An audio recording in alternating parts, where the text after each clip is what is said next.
Hi friends, మొన్న పిల్లల్ని తీసుకుని ఎగ్జిబిషన్కి అయితే వెళ్ళాము. మా చిన్న పాపకి ఇక్కడ వెంటనే చూడగానే స్ప్రింగ్ పొటాటో అయితే కనిపించింది, అది కావాలి అంది.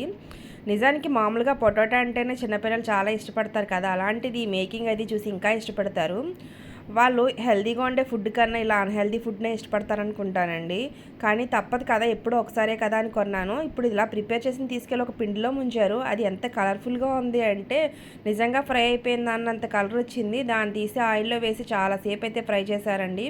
ఫ్రై చేసినంతసేపు క్రిస్పీగా అవుతుంది కదా అనుకుంటాం, కానీ బయటకు తీసిన తర్వాత అది అంత క్రిస్పీగా అయితే ఏమీ లేదు, చాలా సాఫ్ట్గా అయితే ఉంది. ఇది ఒక్కొక్క చోట ఒక్కొక్కలా రెడీ చేసి ఇస్తారండి. ఇక్కడైతే మసాలాలో ముంచుతున్నారు. కొన్ని మాల్స్లో అయితే దీని మీద మయోనీస్ అండ్ కెచప్ వేసిస్తారు. అదే బెటర్ ఏమో అనిపించింది, ఎందుకంటే మసాలాలో ముంచిన తింటే చాలా స్పైసీగా అనిపించింది. మా అమ్మాయి అయితే తినలేక మళ్ళీ వేరేగా ఒకటి ప్లేన్ తీసుకుని తిన్నాము.